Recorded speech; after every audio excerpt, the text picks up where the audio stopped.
Assalamu alaikum dear students. Today I am going to explain stanza number 4 and 5 for you. Actually, the stanza number 4 and 5 have the same theme, the fading gleam. With the maturity, we loses our innocence, and this speaks our connection with the nature. You know the reference to the context that these lines have been taken from the ode Imitation of Immortality written by William Wordsworth, who is a romantic poet. So, according to Wordsworth's philosophy of the soul and the loss of childhood being the paradox of the spring observer. Wordsworth's ode Imitation of Immortality opens with a stark psychological contrast. The poet observes the vibrant renewal of spring, flowers blooming, children playing, birds shining, singing, yet finds himself detached. Instead of complete joy, he is struck by a profound sadness. The visionary gleam of childhood has faded. So the conflict is observing perfect nature but feeling spiritual alienation. Anatomy of a May morning. And with the heart of May doth every breast keep holiday. According to the poet, the May morning, and with the heart of the May doth every beast keep holiday.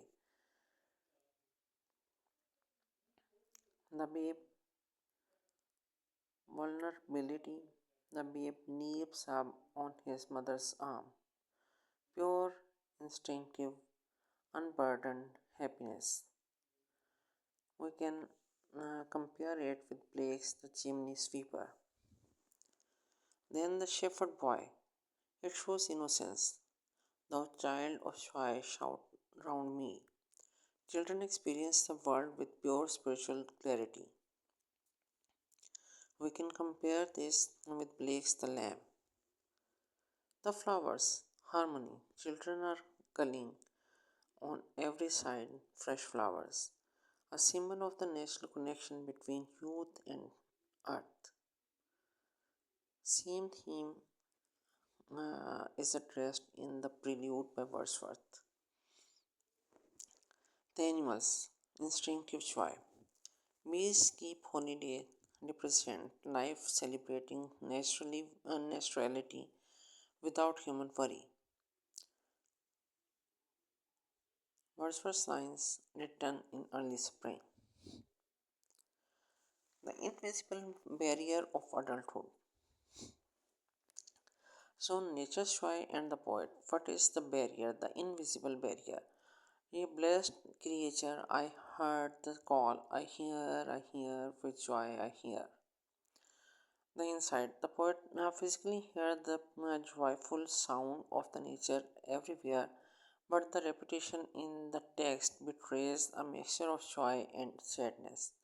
He acknowledges the happiness of the natural world, but cannot emotionally participate in it. So, literally, we can compare it this mirror of the reflection in Wordsworth's Tintern Abbey, which explores how growing into adulthood fundamentally alters a person's relationship with nature. The trigger of memory. Nature ceases to be just an environment and becomes a psychological mirror for lost innocence. Three distinct elements speak of something that is gone. The tree, but there is a tree of many one, a simple object evoking profound thought.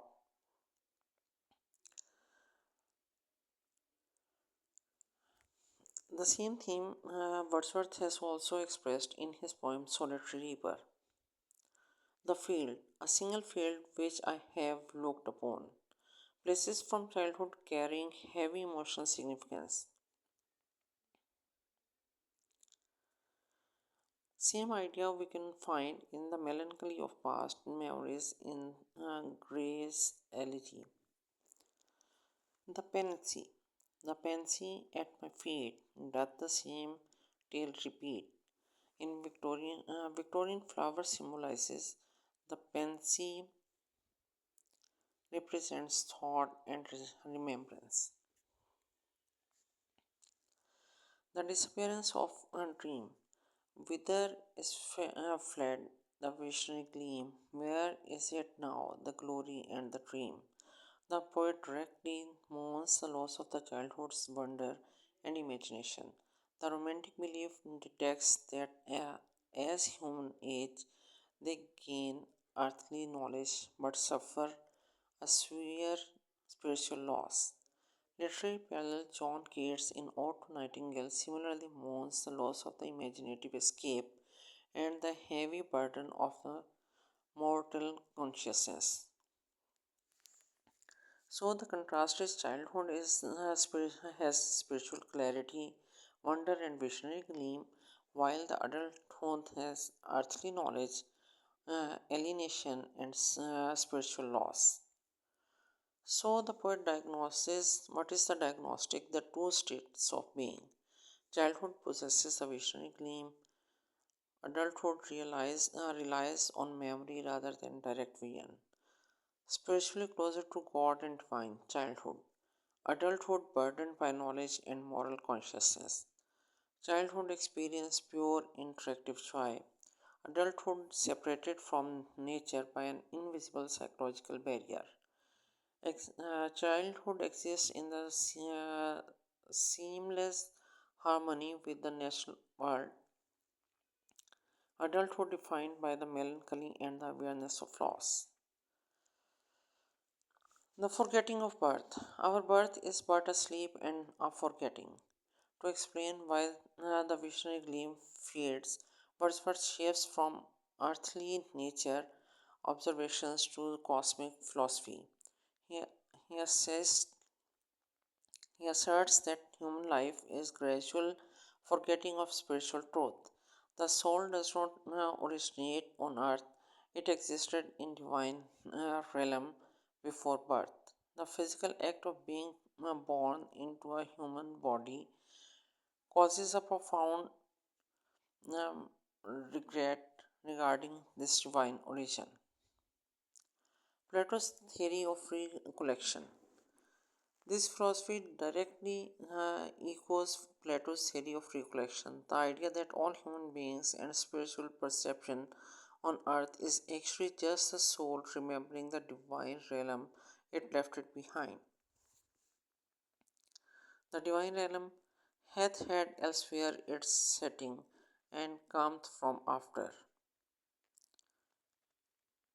So it means human beings originate from a spiritual world, birth, a sleep, and a forgetting. Earthly life, the soul that rises with us, our life star. Romantic echo chamber. These core themes from the connective tissues of the era, deeply influencing peers like Shelley and Coleridge. So here we discuss the poet and their works and their contribution. Poet and work. William Wordsworth, The Ode. View of nature, nature as a trigger for lost divine memory. View of childhood, childhood as possessing the visionary gleam. William Blake, Song of Innocence. Nature as a state of pure innocence, childhood as an unbroken closeness to God. John Keats, Ode to Autumn or Ode to Nightingale. Nature as a vibrant but fleeting world. Adulthood as a state of mourning the loss of imaginative escape. Thomas Gray, Elegy, nature as a landscape of memory, past experiences evoking deep, resonant melancholy in childhood. The paradox growing up. The poet's sadness is not mere depression, it is the inevitable friction between an immortal soul and a mortal aging body. So, the divine origin, the forgetting of birth, then comes the triggers of nature, and these both make human being or adult memory melancholy. Nature acts as a catalyst, and the pansy, the tree, and the field don't cause sadness themselves. They merely remind the forgotten soul of the divine light it left behind. So, the resurrection through recollection, the overarching romantic belief acknowledges that growing up guarantees the loss of the imaginative vision. The visionary gleam of childhood cannot be permanently sustained. However, all is not lost. Though intentional memory, deep connection with nature, and the creation of poetry and adult mind can pierce the veil.